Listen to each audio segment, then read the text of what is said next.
Israel is not a perfect country. No country is perfect. But it tries, and it is courageous. Today, the world needs courage more than ever before. We need it because whether you live in Jerusalem or in London or in Athens, Madrid, or Washington, D.C., you know, we all know, the world's changing just a little bit. The world is burning. And whatever we thought would never change, whatever we've grown to think is solid and strong and durable, is under siege. You don't really have to be a prophet to know that things aren't really going that well. The threats are mounting, and evil is growing. Darkness is falling. Far too many politicians are just too willing to look away. The shapeshifters are working. The world is adrift. The world is confused. In Europe, the great nations of the past, Greece, Italy, Spain, Britain, they're all falling into violence. We have raised up a generation who cannot tell the difference between what they owe society and what society owes them. They interviewed the rioters in England, and they asked them, why are you stealing tennis shoes and televisions?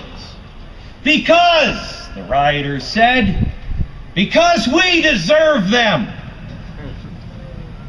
We may think, oh, how different is today's youth. But they are merely imitating their parents. They have seen how the world reacts to evil. Indifference. They watch. They learn. They imitate. What one generation tolerates, the next generation embraces. When the Fogel family was killed in their sleep, the world barely took note. The grand councils of earth condemn Israel, while across the border, Syria slaughters her own people, her own citizens dead in the streets, and the grand councils of the world remain silent. It is no wonder why the children of the world are setting their streets on fire. These international councils, these panels of so-called diplomats, condemn Israel not because they actually believe that Israel needs to be corrected. They do so because it's convenient. Everybody does it. In some countries, it's a crime not to condemn Israel. The diplomats are afraid. They're cowards, and so they submit.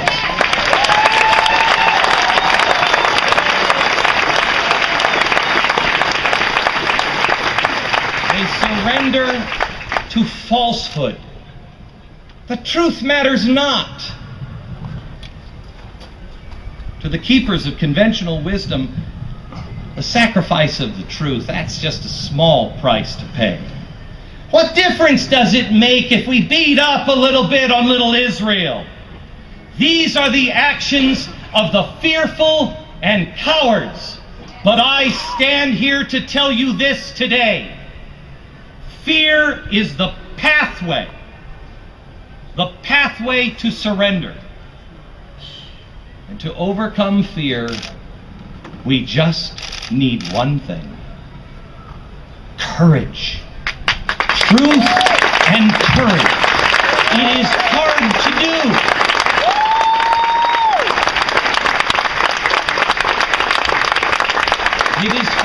find, if you're not looking, it is hard to do, especially here and especially now, because the plotters plot and the schemers scheme, and it is easy to tremble with doubt. Sadly, even the Israelis that I have met, some of the most courageous people on earth, are beginning to believe the lies and doubt themselves. Maybe we did something to deserve this. Maybe if we just give a little more of this, or we do a little more of this, it'll all go away. The only message that I have for Israel and the Israelis is this: my friends, do not lose hope. You must not lose confidence in yourself. You must have courage. You must draw courage from the knowledge that you were led to this land by God, and in the affairs of mankind, God is not a stranger to the children of Abraham.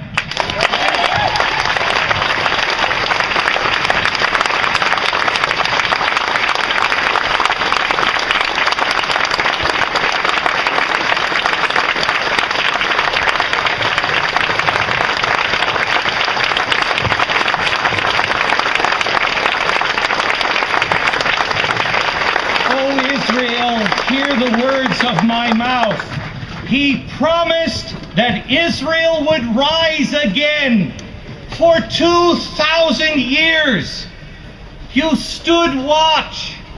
You held on to this promise. And we have seen this promise fulfilled. Israel, we have witnessed the dawn of your redemption. We live in an age of man-made technological miracles. But these are the divine days of divine miracles. Not by any hand of God, of man. Not of any hand of man. Whether his name be Balfour or Truman, does Israel exist? Israel is here because the God of Abraham keeps his covenant.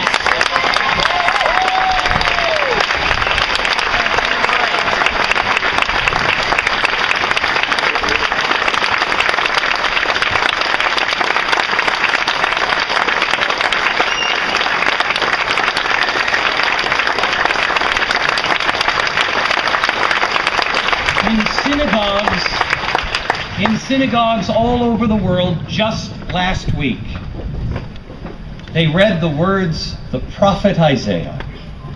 Comfort, oh comfort my people, says your God. Speak tenderly to Jerusalem, and to declare to her, her term of hard service is over. Look at us. Look at where we are. Look at what we say. We declare words of comfort to Israel. In Jerusalem, united, rebuilt, the God of Abraham, Isaac, and Jacob is not neutral in the affairs of mankind. God is not indifferent to Israel. He will not forsake you, nor destroy you, nor forget the covenants he made with your forefathers.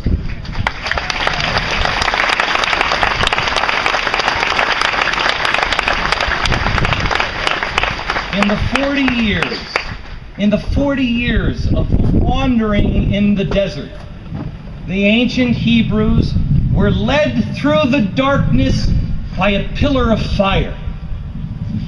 Courage is the act of taking that first step into the darkness, but knowing that each step will be guided and protected by a pillar of fire.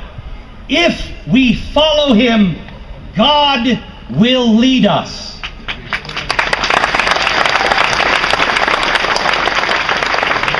I have to tell you the truth. This is a relatively new discovery for me. I'm not sure that I really ever believed in the pillar of fire when I was a kid. When my life was out of control, I don't know if I believed that. I don't believe it now. I know it with every fiber of my being. I know it to be true. I was the stereotypical American. First half of my life, I did very little. I was the kind of person that believed that I would be protected by two giant oceans. They would forever shelter me. And as a radio and TV commentator, really my only job was to point out the problems. And man, I've done that.